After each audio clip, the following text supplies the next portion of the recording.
Iniciando aqui nosso primeiro Mova Talks. E para poder fazer esse programa, né, de uma maneira irreverente, convidamos aqui o Coronel Gilmar. Minha continência, meu respeito, meu irmão João. Tamo junto aqui. Uma honra, hein? Primeiro programa. Primeiro que programa. responsabilidade você jogou nas minhas costas, hein? A gente acredita que a gente tem o potencial de fazer um programa aqui que, de fato, vai trazer informação, né?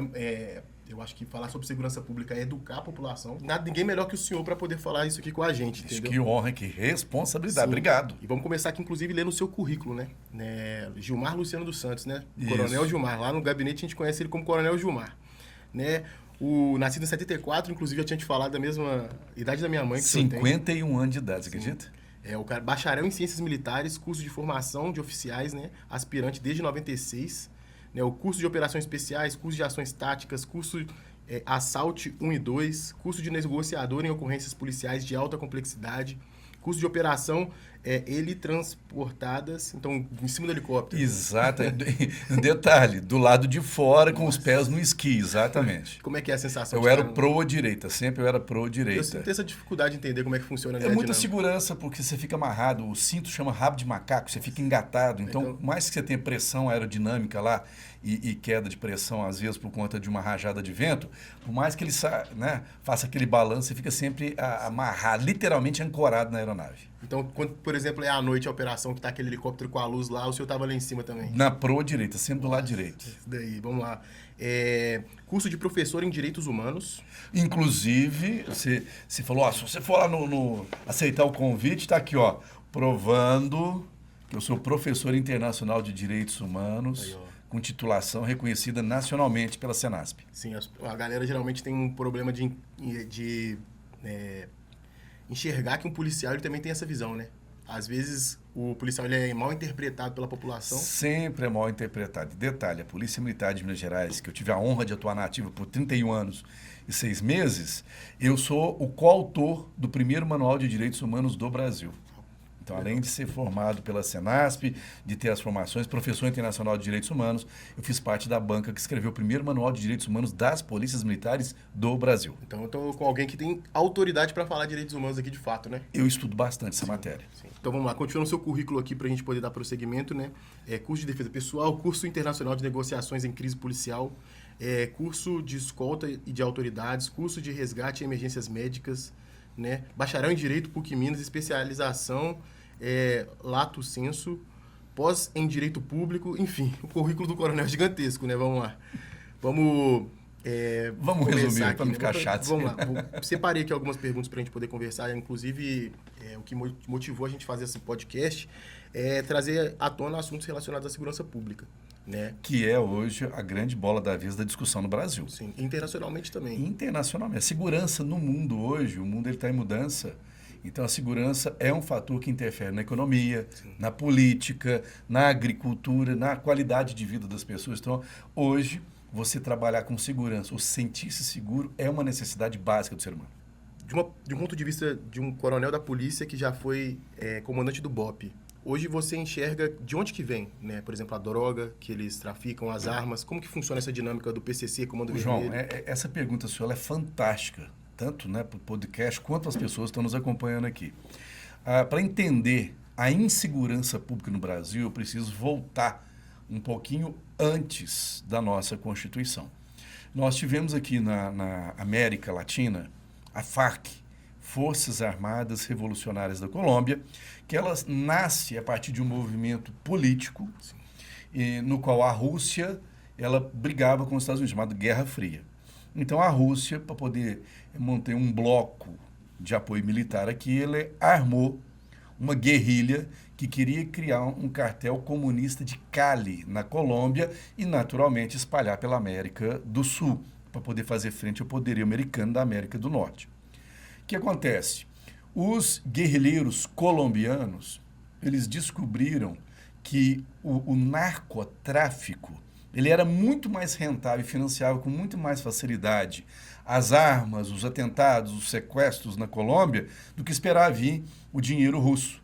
Então nasce um movimento lá, um cartel, no cartel de Cali, o cartel de Medellín, que brigava entre si, com a exploração da cocaína. A cocaína, em pouco tempo, ela passou a ser algo extremamente rentável. Aí passa, nessa época, A Farc é ser considerado, além de uma guerrilha, um grupo narcoterrorista. Porque é na mesma época em que você tem Fatah, Hezbollah, Sendero Luminoso, Al-Qaeda, ETA, IRA, enfim, esses, né, organismos internacionais.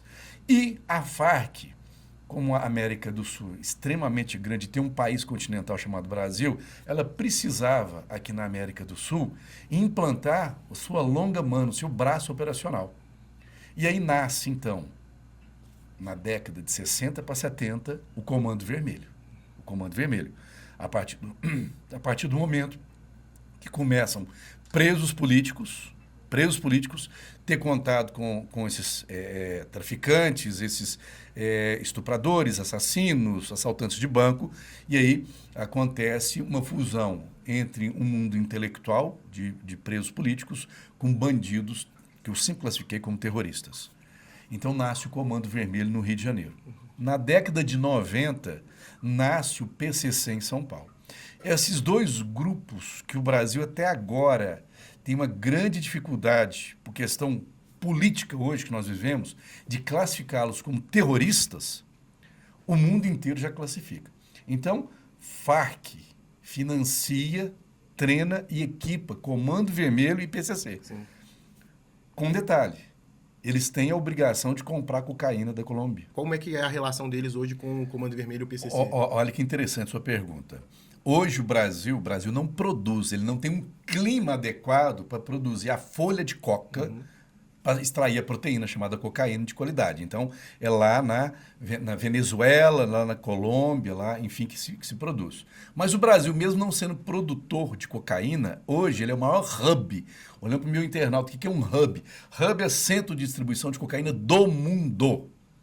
A Europa, ela se mobiliza toda para enfrentar os navios, e agora tem até submarino que estava levando cocaína para a Europa, cuja porta de entrada estava sendo Portugal, Espanha, aquele pedaço de Marrocos, aquela entradinha ali da Península Ibérica na Europa. E nos Estados Unidos, por quê? Porque os Estados Unidos são as maiores vítimas dessa cocaína. Quando a gente fala maior vítima, o tratamento para a recuperação da cocaína é extremamente caro, então impactando o sistema financeiro americano.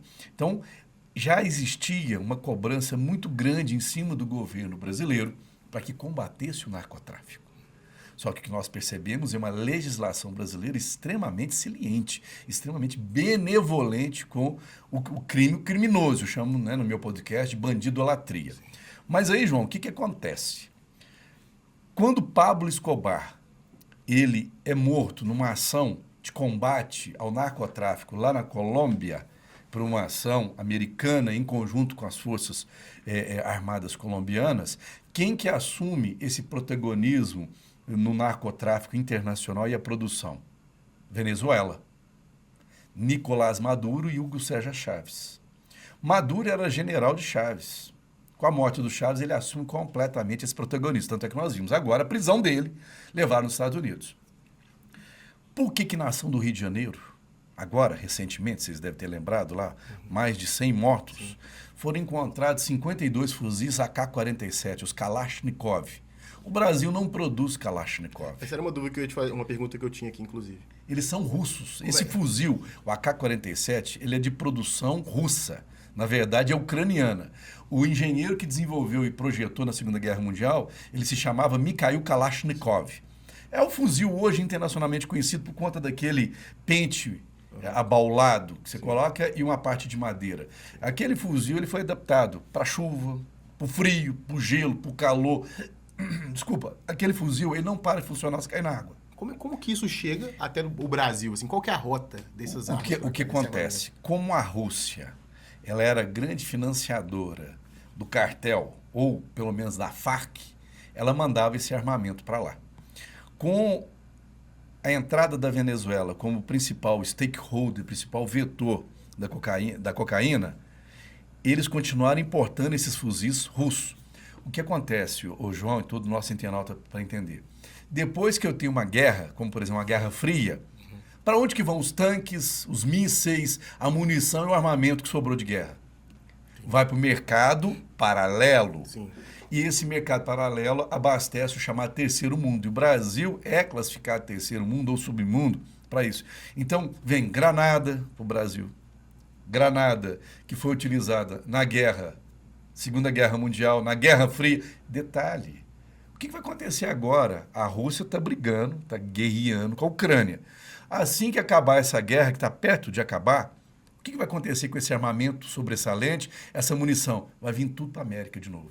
Então, se não criar um escudo de defesa, esse material vai estar totalmente disponível, drone, treinamento. Vocês não viram as matérias recentes de que integrantes do Comando Vermelho e PCC teriam sido recrutados, estavam guerrilhando lá na Ucrânia, para depois voltar e implementar as táticas novas de guerra aqui no Brasil? Então, esse movimento não é novo, João. Isso já vem lá desde a década de 60. O que acontece? Comando Vermelho e PCC, com muito dinheiro, começou a infiltrar na administração pública. Porque hoje em dia eles não são... era um outro ponto que eu ia trazer aqui, é uma dúvida que eu tenho, porque hoje o Comando Vermelho, o PCC, eu acho que mais o PCC, inclusive, porque eu acho que eles são mais bem estruturados, eles comandam outros setores que mobilizam a economia do tráfico, não só não é apenas do tráfico de drogas. Como o Comando Vermelho, ele está muito ligado ao DNA da Farc, ele tem mais essa natureza do tráfico. O PCC, ele se especializou na lavagem do dinheiro. Sim. Então, lá na Faria Lima de São Paulo, grandes lojas, grandes prédios, são donos de grandes shopping centers para lavar o dinheiro. Posto de gasolina. No Rio de Janeiro também tem. Posto de gasolina, refinaria. Aí você pega produtos de alto luxo, como bolsas importadas, você pega carros de luxo, grandes concessionárias de importação de veículos. Então, o crime organizado, ele usa, principalmente o PCC, usa esses produtos de luxo para lavagem do dinheiro. Do tráfico, no caso. Do tráfico. Sim. O Comando Vermelho tem, mas numa menor escala. Sim. O dinheiro deles é para quê? É mais focado na retroalimentação do próprio sistema do narcotráfico. Por isso que o Rio de Janeiro é o maior hub de cocaína. Mas hoje o PCC ele acaba sendo mais procurado e mais combatido tanto na América do Norte, Estados Unidos, Canadá, quanto na Europa. Então, hoje, a Interpol ela tem uma larga escala, nomes já mapeados. O Dragba, por exemplo, quando foi morto lá em São Paulo, na troca de tiro, a Interpol estava lá. Então, só para as pessoas entenderem a gravidade. Então, onde que isso respinga? Eu vou voltar à pergunta agora. Então, eu fiz uma geocontextualização. Sim. Onde que isso respinga na segurança pública? Comando Vermelho e PCC hoje estão presentes em todos os estados do Brasil. Quais são os estados hoje que estão vivendo assim, uma calamidade, tirando a cidade do Rio de Janeiro? Nós vamos falar de Bahia. Bahia é hoje o grande problema em termos de segurança. Então, nós temos 2 estados hoje que são assim, extremamente impactados com esse crime organizado. Bahia, com o chamado Novo Cangaço, do Comando Vermelho, e o Rio de Janeiro, que sempre historicamente foi, tanto é que aquele combate que teve recentemente foi objeto de estudo em cadeia nacional. O que está acontecendo na Bahia, João? Cidades inteiras, eu estou olhando aqui para o meu telespectador, cidades inteiras do interior da Bahia, elas estão sendo esvaziadas. Os bandidos, os narcoterroristas do Comando Vermelho, invadem a cidade, tomam as casas, e estão usando, sabe para quê? Para montar os cartéis de distribuição de droga. Aí você me pergunta, mas por que a Bahia? Ela tem uma costa ali muito favorável, um posicionamento geográfico, de frente, principalmente a Bahia, né? De frente para Portugal, Espanha, onde eles podem fazer o abastecimento de pequenas embarcações leves. Aí você vai me perguntar, mas Porto Seguro, por exemplo, Arraial da Ajuda, aquele pedaço ali, não dá para chegar em embarcação grande. Mas quem diz que precisa de embarcação grande? As grandes embarcações ou os transatlânticos ficam em alto mar. As pequenas embarcações, que levam até, vamos falar assim, 20 toneladas, elas ficam de noite levando essa droga que vai sendo guardada, escondida lá. Então, a Polícia Militar da Bahia hoje, ela está tendo um problema muito grande. Vocês que estão assistindo essa entrevista aqui, podem procurar os grandes comentaristas, os grandes jornais aí, mostrando o novo cangaço na Bahia. Então, a Bahia hoje é o estado que mais está, depois do Rio de Janeiro, que mais está sofrendo esse impacto. Nós estamos em Minas Gerais. Sim. Nós vivemos numa ilha. Por quê, João? Nós temos a melhor polícia militar desse país. A Polícia Militar de Minas Gerais é a mais antiga, é a mais catedrática, é a que criou o Batalhão de Operações Especiais mais antigo do país. Então aqui tem uma tradição de combate muito ferrenho ao crime organizado. Só lembrar que todas as vezes que Comando Vermelho e PCC tentou entrar em Minas Gerais, durante o confronto com as forças de segurança, principalmente com a polícia militar, eles não ganharam nenhum combate. O último que eu vou te relembrar é que Varginha, Sim. onde 27 bandidos do PCC, no sul de Minas, eles iam explodir a cidade inteira para levar os caixas, cofre do Banco do Brasil.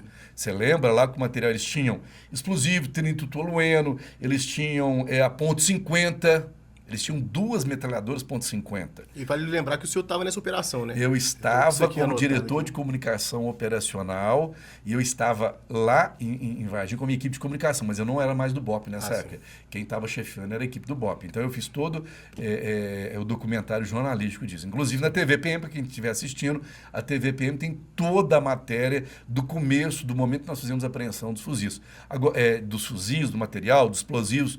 Enfim, enquanto o Brasil nega para o mundo inteiro a combater Comando Vermelho e PCC como grupo terrorista, o mundo inteiro já tem essa legislação. Sim. E já está a Interpol tratando esses grupos. Eu não me admiraria se em breve chegasse, ou vai chegar aqui no Brasil, decisões das cortes internacionais, como da OEA, ou então de outros países, para serem executadas aqui. O que eu falo executar? Lá nos Estados Unidos, vários imóveis, dinheiro, conta bancária, sim, carro de narcoterrorista já foi apreendido, já foi vendido, já foi convertido dinheiro para as Forças Armadas Americanas, para o FBI, etc, etc. Portugal, Espanha, mesma coisa. França, mesma coisa. Então, daqui a pouco, nós vamos receber sentenças, porque eles, através da Interpol, estão mapeando os bandidos brasileiros. Sim. Já que a polícia brasileira não faz o trabalho. Não consegue... A polícia até faz. Sim.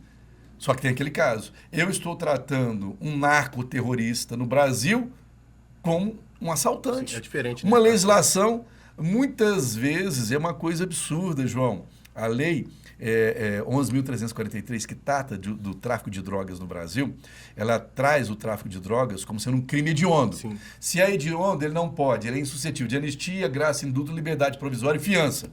Como que eu tenho traficante do PCC e Comando Vermelho em liberdade? Olhando para o meu internauta, isso chama agir jurídica. Qualquer jurista que eu conversar aqui, eu sou professor de faculdade, jurista, não explica. Como que um juiz concede?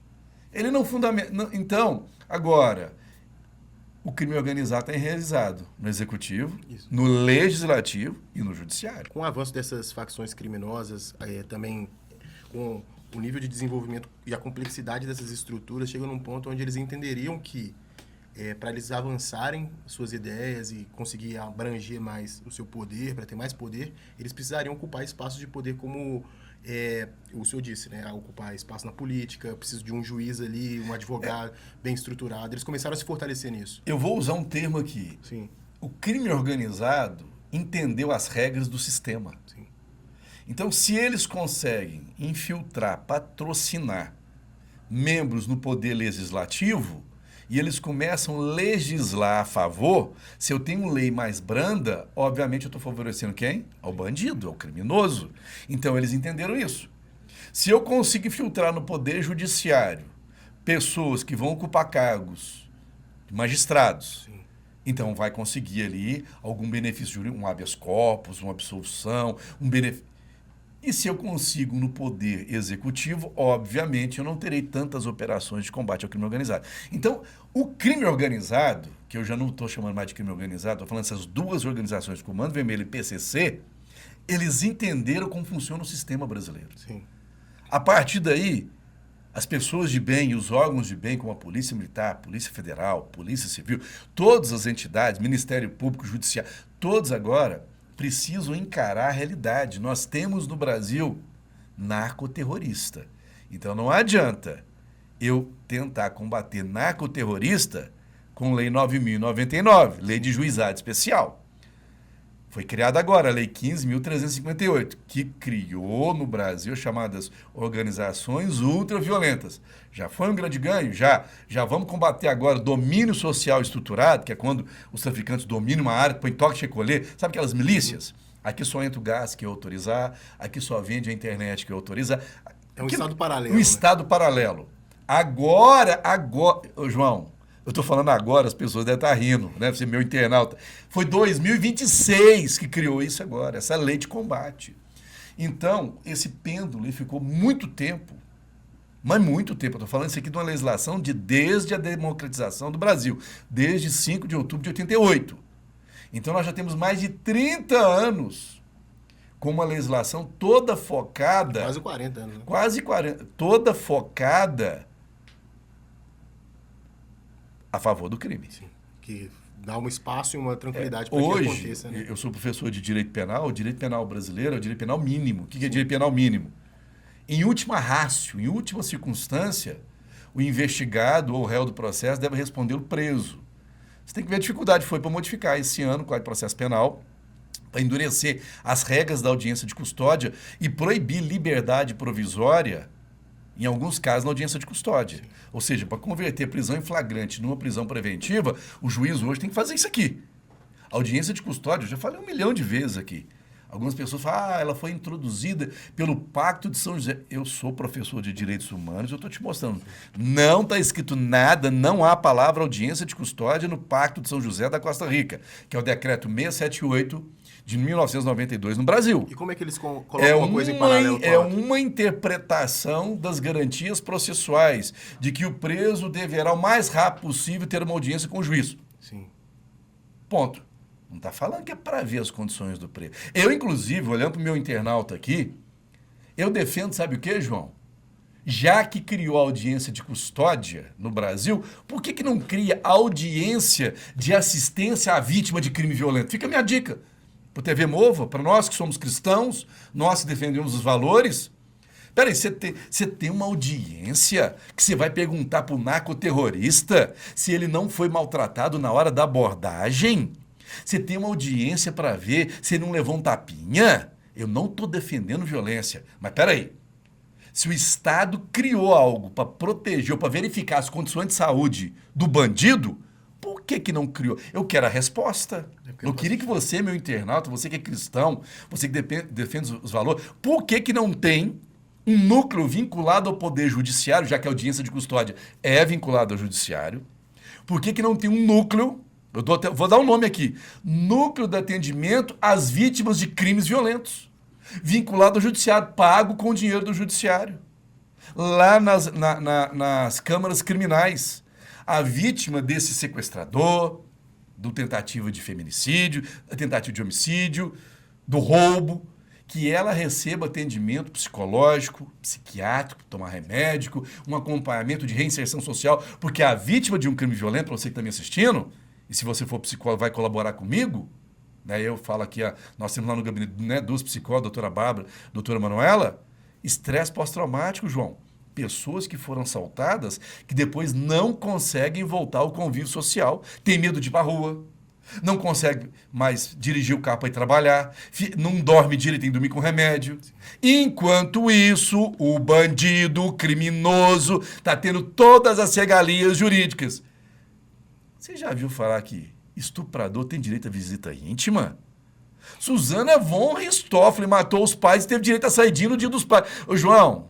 Isso é aberração jurídica. E eu poderia ficar aqui o programa inteiro falando das aberrações jurídicas. O Brasil hoje é um estado pró-bandido.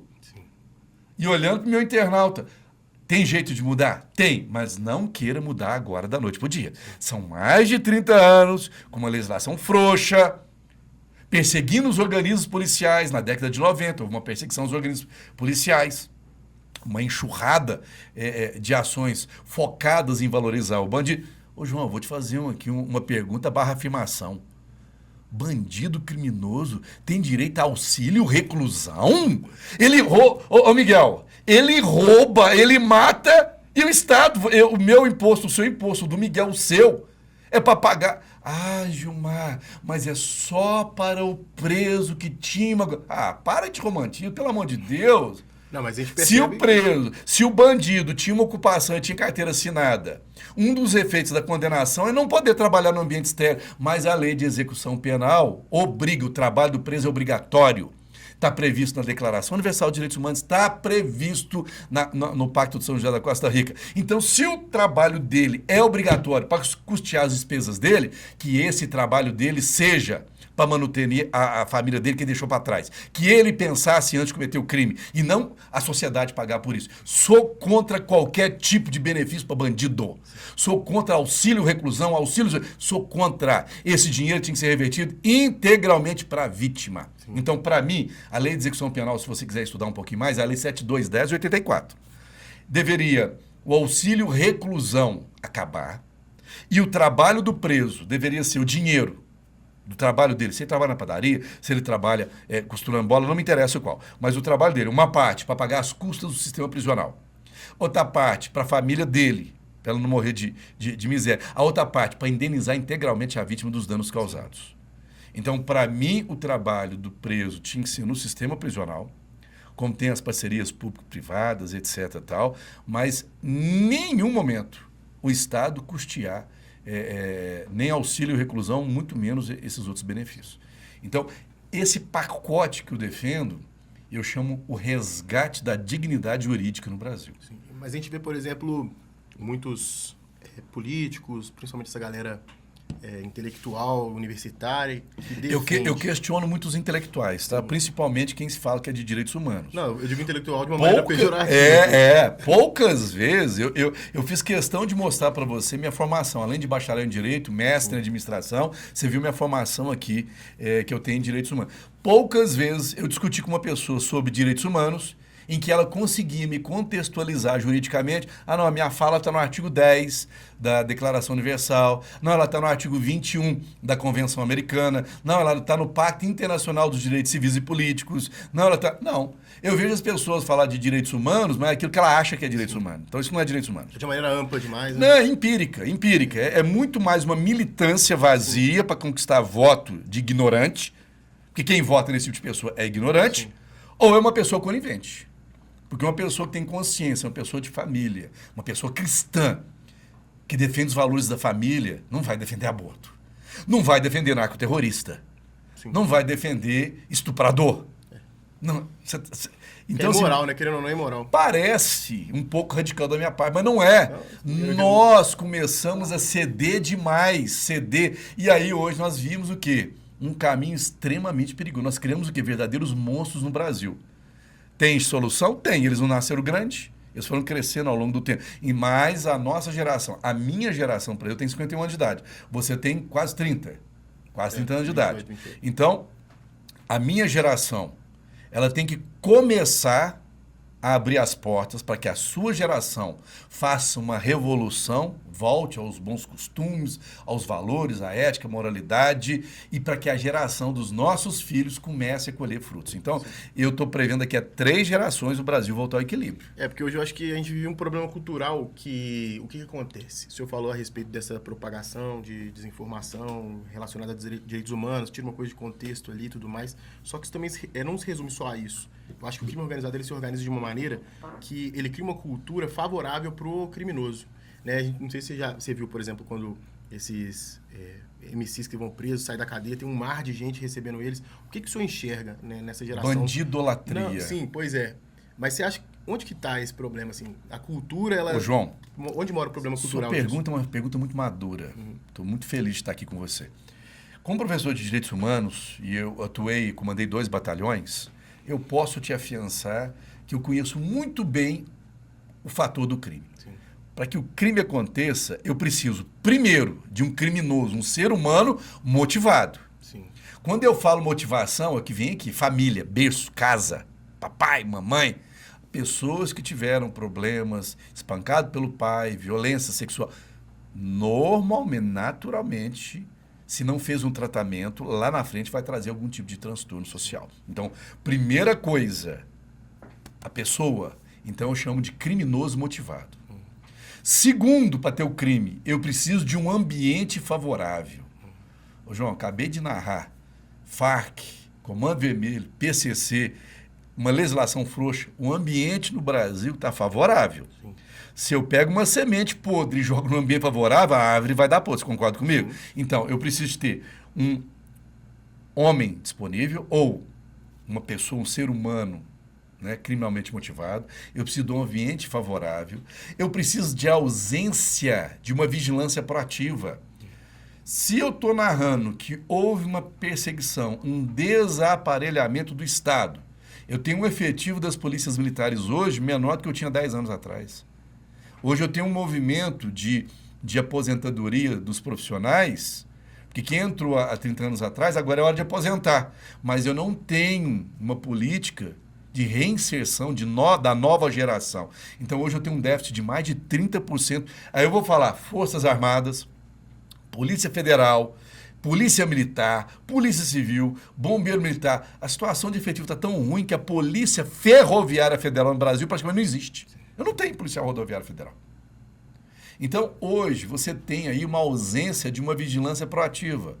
Investe-se muito em tecnologia, mas a tecnologia por si só, ela não resolve. Eu preciso de um ser humano, um homem capacitado. E para que o homem preste um serviço de segurança pública, ele tem que ter uma técnica adequada, uma logística adequada e uma seleção bem feita. Não é todo mundo que tem perfil para ser policial. Sim. Não, tem que ter disposição. Né? Tem que ter disposição. Então, de novo, vamos voltar aqui. Para que o crime aconteça, eu preciso de um homem motivado, um ambiente favorável, ausência de uma vigilância proativa. Se eu conseguir atuar nesses 3 itens ao mesmo tempo, eu consigo neutralizar o crime. Foi isso. Sim. A teoria de Brooke Windows, americana, teoria das janelas quebradas, que ela conjugou, ela neutralizou o ambiente, ela conjugou com a teoria da tolerância zero, quer dizer, o ambiente não ficou favorável para o bandido. Então, lá nos Estados Unidos eu tenho uma lei que funciona. Na Europa, nos países onde a criminalidade é baixíssima, como Suíça, lá o crime não é tolerado. Então, lá as pessoas não têm lei 9.099. Eu não tenho uma legislação. É uma legislação extremamente rigorosa. Então, se eu neutralizo esses ambientes, eu não tenho um crime. Então, respondendo a sua pergunta, para que eu possa hoje resgatar o Brasil, eu preciso combater o crime e o criminoso. Eu tenho um ponto também que eu queria trazer para o senhor, que eu acho que, assim, querendo ouvir do senhor uma pergunta. A cultura, ela também é fundamental na formação dessas pessoas, que você disse a respeito do ambiente favorável para que o crime aconteça. Sem dúvida. A cultura eu chamo de bandidolatria. Se você começa a idolatrar o bandido, igual você falou, sai o MC lá e todo mundo... Que cultura é essa? Você tá música que esse MC canta? Faz apologia de uma maneira indireta, não sei. Você tocou num aspecto extremamente importante. A minha geração tem 51 anos de idade. A minha geração, ela viveu por essas fases que eu te expliquei. A sua geração está sentindo os reflexos desse crime. Então, qual é o ponto que liga as duas gerações? Educação e conhecimento.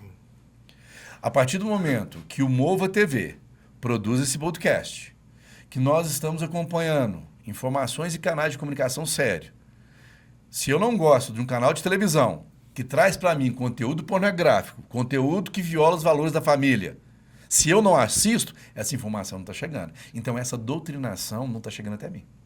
Então, a minha sugestão para você, primeiro, filtrar os canais de comunicação, separar as informações que não fazem parte da nossa cultura, que são uma tentativa de doutrinação, e propagar de maneira técnica e ética a educação, a informação correta. É o que eu defendo. Então, eu defendo uma mudança cultural a partir da educação. Educação mesmo, estou falando de educação. Combater qualquer tipo de doutrinação que tente implantar aqui essas teorias de valorização do crime, do criminoso e do bandido. É o que eu defendo. Vamos lá. Eu queria também falar com o senhor sobre um assunto um pouco diferente do que a gente está abordando aqui agora, porque isso ainda não tocou o Brasil de uma maneira como tem tocado, por exemplo, a Europa. A gente vê, né, uma crise migratória na Europa, principalmente ali da região do Oriente Médio, que está em guerra. O que é legítimo e o que não é, por exemplo, nessa crise migratória na Europa? Ô, João, eu preciso explicar para quem está assistindo o nosso podcast o que significa direito internacional. A palavra direito vem do grego directus, do latim directum, significa aquilo que é reto, correto. O direito ele tem por objeto de estudo a norma jurídica. Norma jurídica é um conjunto de preceitos e mandamentos que vinculam a vida do homem numa determinada sociedade, com análise e estudo no tempo e no espaço. Então, o direito ele não é o mesmo de 100 anos atrás. E ele não é o mesmo do Brasil para a Europa. Eu preciso entender que isso é o direito. Direito internacional é um conjunto de normas que regulamentam as relações internacionais entre nações. Pronto. Então, direito internacional. A partir de 1945, com a criação da ONU, ela substitui a Liga das Nações, que foi criada em 1918. A ONU, através da Assembleia Geral, ela criou uma série de órgãos de controle internacional, como o Conselho de Segurança, que faz, promove, escreve várias normas de relacionamento internacional para que os países vivam de maneira cinética. Isso chama-se sinalagma, quer dizer, impede igualdade, mas porque que vivam de maneira cinética. Então, uma delas, na Declaração Universal dos Direitos Humanos, que ela é datada de 10 de dezembro de 1948, que foi levada para o mundo jurídico através da resolução 217A3 da Assembleia Geral da ONU, ela fala que é garantido o direito de nacionalidade a toda pessoa, e pessoa é todo ser humano, para os direitos humanos. E que o único bem, valor, direito universal, intangível, infungível, garantido a todos é a chamada dignidade da pessoa humana. Então, independente do país, se ele é um país autônomo ou um território ocupado como a Palestina, independente disso, aquele ser humano está ali, ele é chamado de pessoa e toda pessoa tem a dignidade humana preservada. A nacionalidade, pela ONU, ela é garantido pelo critério chamado jus soli. Quem nascer no país tem o direito nato a ser chamado de nacional. Então, brasileiro. No Brasil, o direito à nacionalidade, ele busca duas espécies, o solo e o sangue. Então, será brasileiro nato quem nascer no solo brasileiro ou quem tiver uma gota de sangue de pai ou de mãe brasileira. E tem a possibilidade da naturalização. Aí, no artigo 4º da nossa Constituição, com base nesses tratados internacionais, fala o seguinte, lá no artigo 4º, inciso 10 da Constituição, se quiser fazer essa pesquisa, o Brasil concede asilo político, asilo. Estes movimentos migratórios, essas pessoas que fugiam da guerra, da fome, da escravidão, enfim, das condições horrorosas, elas buscam em outros países uma oportunidade de ter uma vida mais digna. É direito delas, é direito internacional. Todas as pessoas têm direito de gozar asilo político. Porém, depende da legislação de cada país a concessão. O Brasil concede. Vou dar só uma dica para você aqui. A Venezuela. Hoje o Brasil, nas Américas, é o país que tem o maior contingente migratório de refugiado venezuelano. O Brasil hoje tem mais de 500 mil pessoas, eu estou olhando para você aqui, ó, mais de 500 mil pessoas na fronteira amazônica, entre o Amazonas, o Acre e o Pará ali, receberam imigrantes venezuelanos. Isso porque a nossa Constituição prevê, então foi feita uma corrente migratória. Então, os países signatários da ONU, eles devem criar mecanismos para acolher essas pessoas que fogem da guerra, enfim, é o asilo político. Como você falou, esse movimento na Europa, as pessoas fogem, principalmente da África ou da Ásia, na busca de melhores condições, mas querem impor a sua cultura. Isso vai gerar um choque cultural e o país não é obrigado. Estou respondendo para você, ó. O país que recebe imigrante, ele não é obrigado a mudar a sua cultura para adaptar do imigrante. Por isso que nós temos 3 tipos de coisa no direito internacional: deportação, expulsão e extradição. São as 3 possibilidades. Ele cometeu o crime lá no país dele, fugiu para o nosso, a gente vai devolver, chama extradição. Ele está aqui legal. Aí ele perdeu o passaporte, aquela coisa toda, ele vai ser deportado. Aí ele está aqui e cometeu um crime aqui, aí ele vai ser expulso do país. Então são 3 institutos. O que acontece com essas ondas migratórias é que as pessoas cometem um dos 3 coisas. Aí o país vai extraditar, vai expulsar. Aí os organismos internacionais, já aparelhados, querendo desconstruir um país X ou Y, dizer, olha lá, violação de... Não. O país, ele não é obrigado a mudar a sua cultura para atender do outro. Aí você me perguntou, recentemente, qual que é a crise migratória ou de imigração?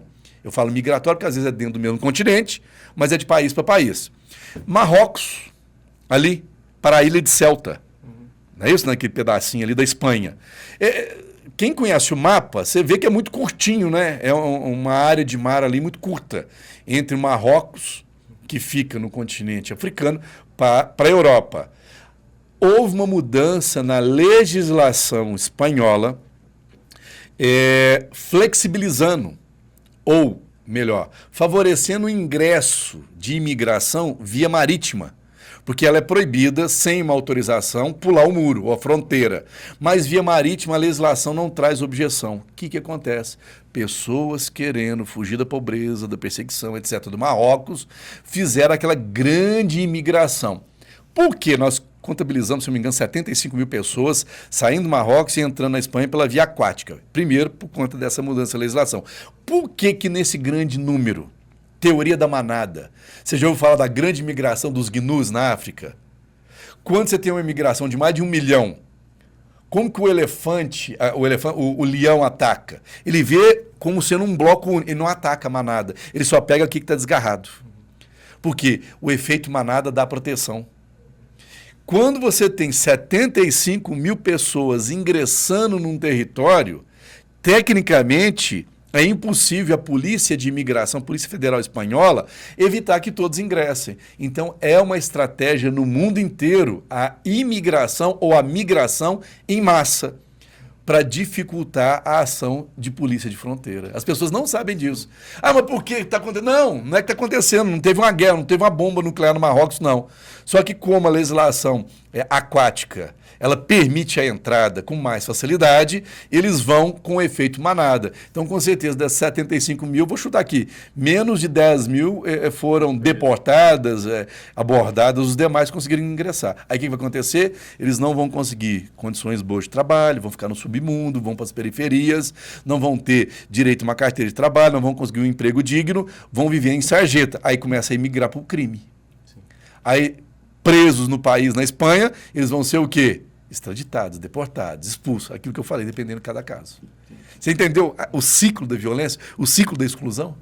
Sim. Hoje, pelo menos, eu acho que os europeus eles sofrem com uma questão migratória que coloca em risco a cultura, né, e a tradição europeia ali. Só que no Brasil a gente não tem tanto esse problema, né? Eu acredito que os imigrantes que vêm dos países da América do Sul não são muçulmanos, mas aqui no Brasil a gente tem, como você falou, venezuelano, acaba que vem... Haitiano, nós temos vários haitianos, cubanos, muitos vêm para cá fugindo da ditadura de Cuba, é uma ditadura. Eu acho um absurdo, eu penso que a pessoa que defende de qualquer maneira o que acontece em Cuba, ela está fora hoje da realidade. Cuba é uma das últimas ditaduras do mundo, né? Nicolás Maduro caiu, então na Venezuela não tem mais, é só Cuba. Nós vamos ter lá em alguns países asiáticos, onde você tem essa questão ainda de autoridades, de reis, essa existência, e lá na Coreia do Norte. Vamos lá, só dar uma pausa aqui para a gente poder falar também a respeito do nossa plataforma, né, de membros do Mova. Ela foi lançada, não sei se você ouviu lá. Agora, inclusive, esse conteúdo acompanhei, eu estou vendo lá, inclusive para a gente credenciar, né, fazer parte. Sim. Inclusive, quem faz parte do Mova, né, e está ali, o membro, já vai ter acesso exclusivo a esses conteúdos que a gente está produzindo. A gente soltou lá a primeira palestra do UNE sobre o STF e também a gente fez um estudo de economia à luz da doutrina social. Então, para você que ainda não é membro Mova, quer conhecer um pouco mais do que o Mova representa e quais são os valores que a gente defende, eu convido você a fazer parte do movimento. Acesse o site movabrasil.org e entenda um pouco mais sobre o movimento. Se fizer sentido para você, venha participar das nossas formações, né? 3 vezes por mês a gente se reúne para poder se formar, também para poder trazer as pautas, né, no caso das políticas de cidade, como regionais, que a gente quer resolver as questões de Belo Horizonte. Então fica aqui o convite. Inclusive, igual eu falei, né, a gente lançou a plataforma de membros, e para você que quer ter conteúdos exclusivos, né, que falam um pouco da visão do movimento e tudo mais, lá você vai encontrar. Vamos falar um pouco... Eu queria... Na verdade, o senhor é um ex-policial do BOPE. A gente tem muito estereótipo na nossa cabeça, né? O brasileiro ele já pensa no Capitão Nascimento. Todo mundo, quando fala BOPE, vem aquele tropa de elite osso, não é isso? O tropa de elite. E como é que era lá? Mas realmente, treinamento, a dinâmica dos policiais era parecido com aquilo ou aquilo é um pouco desprendido da realidade? Não, o filme, eu assisti os dois, né? O Tropa de Elite, mesmo porque eu fui diretor de comunicação organizacional da PM, você sabe que eu lancei uma minissérie chamada Segunda Pele, queria até convidar você, é um stream gratuito no YouTube, se você vai digitar lá Segunda Pele, lá no Segunda Pele da Polícia Militar de Minas Gerais, você vai ver aquilo ali é a formação do policial militar, na essência. Boa parte, 90% do que está lá naquela parte do Tropa de Elite é verdade. O treinamento de operações especiais ele é diferente. Qual que é a máxima das operações militares, operações especiais? Eu preciso ter um homem bem selecionado, por isso que não é quem quer, é quem passa no processo seletivo. Na minha época que eu fiz o processo seletivo, eu era tenente, estava no auge da minha forma física, tinha 27 para 28 anos de idade, nós éramos 47 oficiais fazendo o curso, nós formamos em 7. Eu perdi em torno de 17 quilos durante o curso. Foram 3 meses, muito pesado, mas extremamente necessário. Uma primeira parte de sobrevivência, é onde você pega o pessoal que não tem não está em plena forma física e que às vezes não está querendo muito aquilo para a carreira, às vezes estava atrás de brevet. Então a primeira parte é para separar mais mesmo. E a outra é muito técnica, onde você vai ver o perfil do candidato. Quem tem perfil para ser negociador, eu, por exemplo, migrei aqui, ó, lancei esse livro. Aqui eu lancei esse livro aqui, Negociação e Ocorrências de Alta Complexidade. Essa obra ela é única do Brasil. Então, dentro das operações especiais, depois de formado no curso, eu e o coronel Luiz Carlos Lima, nós lançamos esse livro. Esses livros estão disponíveis para comprar onde? Esses livros aqui pela editora Bigráfica. Esse é o primeiro manual de gerenciamento de crise do Brasil, é de minha autoria. Aqui atrás são todas as ocorrências que eu atuei, tá aí. Essa obra é inédita no país. Essa semana você viu minha participação lá no Band Cidade. Eu fui falar do tiro de elite, né? O sniper, o atirador de elite. Essa obra também ela é uma obra exclusiva aqui de Minas Gerais. Então essas 3 obras são exclusivas no Brasil. Eu fui negociador, mas eu fui chefe do time de invasão tática. Lá no BOP você tem a equipe de snipers também, os atiradores de elite. Esse aqui, isso. Quem quiser aqui, ó. Sniper policial. Quem autoriza o disparo letal? Uma análise jurídica. O pessoal tem muita dúvida, né? O disparo letal, ele é autorizado? Ele é. É uma chamada excludente de antijuridicidade. O atirador de elite, quando efetua o disparo, ele efetua para salvar a vida do refém. Porque não pode alegar estado de necessidade nem legítima defesa quem deu origem ao fato dele. Então, o bandido não pode alegar isso. Então, o tiro de neutralização não é um tiro de execução, é um tiro para salvar a vida do refém. Sim, as então, pessoas às vezes confundem. a gente precisa explicar. Mas e a doutrinação e o aparelhamento para falar mal? Lembra da desconstrução das polícias? Essa doutrina foi desconstruída durante muito tempo. É execução. Não é não. É a pessoa que não sabe que está falando. E eu tenho a equipe de blaster, a equipe de explosivistas, ocorrências com bomba, narco, terrorismo. Eles usam muitas bombas. Isso no BOP. E tem uma equipe que só trabalha com ocorrências em matas e florestas, COMAF. Além de ter uma equipe técnica de telemática. Então, monta-se um posto de comando, como esse estúdio bacana. Então, tem uma equipe só de telemática que vai acompanhar, jogar câmeras dentro do ambiente, escutas no ambiente, vai montar uma mesa onde o comandante da operação vai tomar essas decisões. Então, o curso ele tem essa vertente dupla. Uma parte onde vai exigir muito a capacidade física e mental da pessoa, né, um domínio mental, e depois uma parte muito técnica, que vai demandar um conhecimento científico muito profundo. Por exemplo, a parte de sniper. Você tem que ter uma parte física muito grande. Física mesmo, domínio da física, ótica, movimento dos corpos, cinesiologia, é muito apertado hoje. Muitas variáveis, né? Muitas áreas do conhecimento. Então, assim, o curso lá, agora voltando no filme Tropa de Elite, 80% que passou é verdade. É realmente, a pessoa tem que estar vocacionada para essa área. É que você falou que perdeu 17 quilos, né? Então a parte física ela fica muito abalada. Você também citou aí a parte psicológica. Como que funciona assim? Como que o senhor sai de lá mentalmente? Trabalhar sob pressão. O homem de operações especiais é um homem que trabalha 100% do tempo pressionado. Então ele não pode estar hoje eu estou mais ou menos bem. Não, você não pode estar mais ou menos bem. O negociador tem que estar 100% focado. O atirador de elite tem que estar focado. Então, toda a equipe tem que estar trabalhando em sinergia. Se um profissional tiver com um problema de família, um problema psiquiátrico, alguma coisa, ele não pode estar naquele dia, naquela ocorrência. Por isso que a Polícia Militar de Minas Gerais, o Corpo de Bombeiros de Minas Gerais, tem dentro do seu quadro clínico profissionais de saúde mental, chamados psicólogos, para acompanhar o policial. Porque o policial militar, o bombeiro militar que vai para uma ocorrência dessa, ele não pode transferir para a cena mais tensão e nervosismo que já tem lá.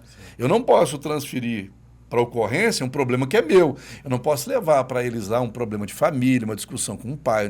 Não, eu tenho que estar plenamente pronto para atender a ocorrência o tempo inteiro. Por isso que tem um acompanhamento médico profissional. E qual foi, dentro da sua carreira como policial do BOPE, o maior desafio que você viveu, assim dentro dessa dinâmica? Foram várias ocorrências. Contar uma história sua para a gente poder... Então, vamos lá, foram várias ocorrências. Cadê aquele livro de capa branca? Aqui, ó. Aqui atrás ele tem várias ocorrências. Essa aqui do Banco Safra, o que aconteceu? Ela me marcou muito. Foi aqui em Belo Horizonte, um assalto ao Banco Safra, onde os sequestradores eles conseguiram entrar, só que o sistema do banco travou as portas e eles não saíram. Fizeram 47 reféns. Isso foi quando? 2001. Então tem bastante tempo. Se eu não me engano, 2000. Quer ver? Nesse livro aqui, João, eu tenho a reportagem. Aqui, ó. Eu tenho a reportagem do Banco Safra, aqui para mostrar para vocês. Então, eu saindo com a primeira refém. Aqui, ó, essa ocorrência aqui, ó. Olha como ficou. Nossa, muita gente na rua. Muita gente. Quer ver? Eu vou ver aqui a reportagem. 2003, olha lá. 2003. Aqui, ó, 2003. 23 anos atrás. 2003. E ela me marcou, aqui, ó, por causa dessa foto. Sabe que as pessoas conseguem enxergar? Aqui, ó. Uhum. Essa foto aqui, ó. Uhum. Novinho, tá vendo a cara de menino que eu tô aqui? Você era tava capitão. Com uns 25 anos, 26, né? Eu tava com um pouquinho mais. Eu era capitão, acho que eu tinha acabado de fazer 30, tá na sua idade, 28 para 30 anos de idade. Aqui. João, me marcou porque essa senhora, ela foi a primeira refém liberada.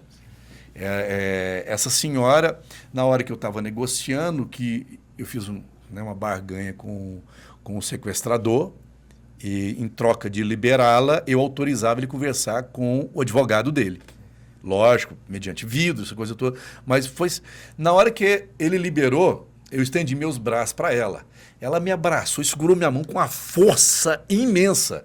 Se vocês perceberem aqui, ela saindo da cena, olha lá, ela segurando minha mão.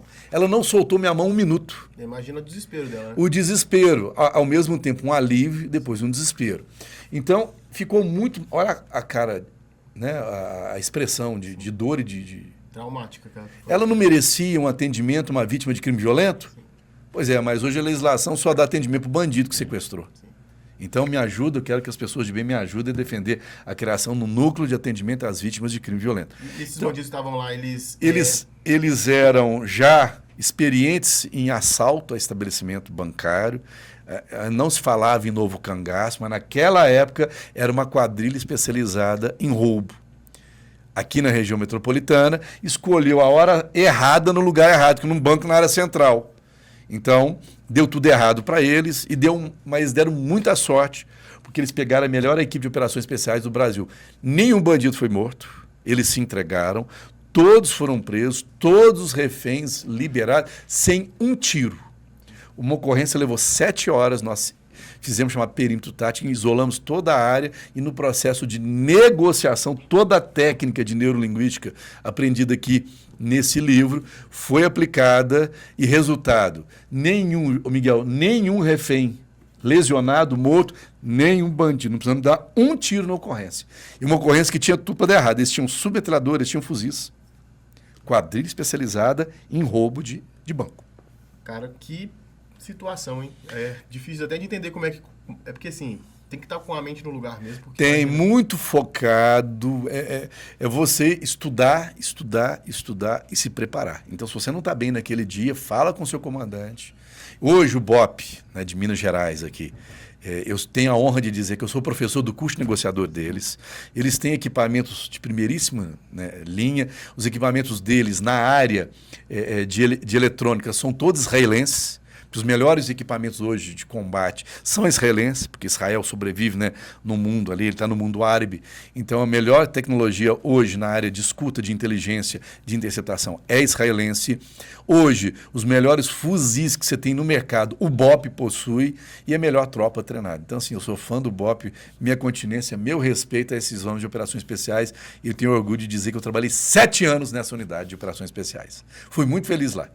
Inclusive, a gente teve a operação no Rio de Janeiro, a gente consegue enxergar que, apesar de, acho que perderam 2 policiais, se eu não me engano. Foram 2 profissionais lá. Só que eles foi bem sucedida a operação porque o número de baixas em relação ao confronto foi muito grande, um confronto imenso. Aqui, João, tecnicamente, nós que somos especializados em segurança pública, de longe, viu que eu vou falar para vocês aqui, aquela operação, de longe, não é uma operação para força de segurança.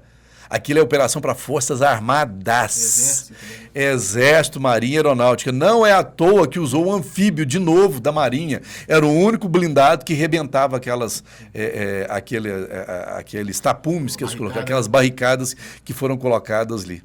Então, o problema do Rio de Janeiro hoje não é um problema de segurança pública, aquilo é combate a grupo terrorista. Combate a grupo terrorista, via de regra, pertence a Forças Armadas. Sim. E nessa história no BOP, teve alguma situação onde você teve um conflito maior com os bandidos também?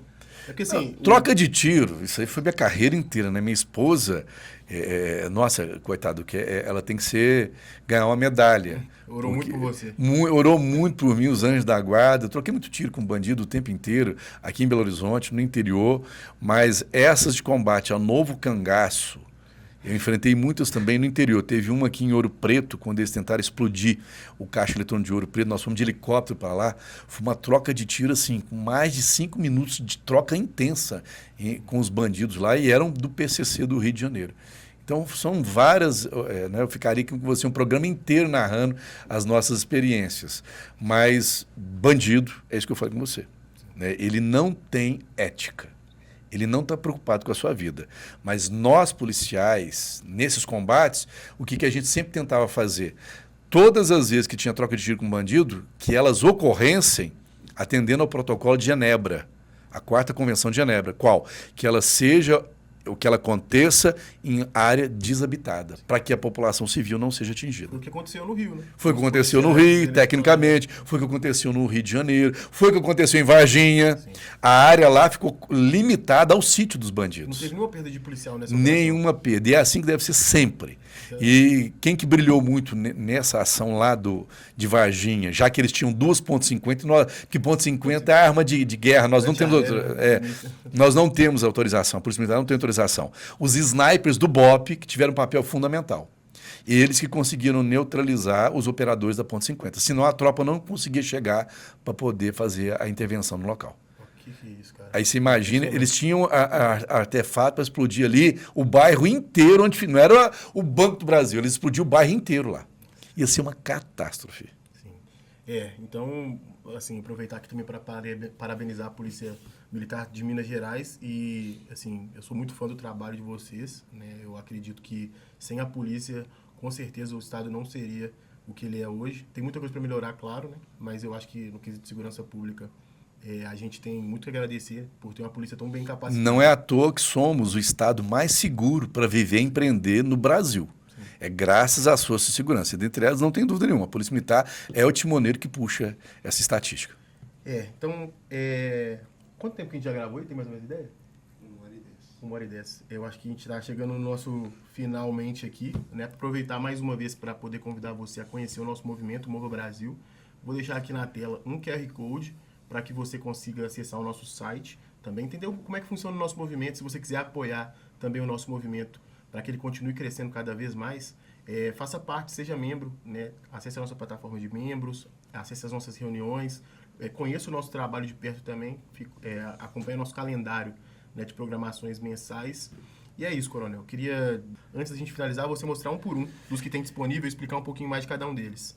E para quem for do Movo, para quem está nos acompanhando, viu, João? Você tem todos os livros, né? Que mandar um oi para a gente aqui. Manda o WhatsApp para mim, depois vou botar meu canal aqui para você. Aqui embaixo que a gente vai falar. Isso, aí o João vai me procurar, eu vou mandar o PDF, compromisso meu então com o nosso internauta.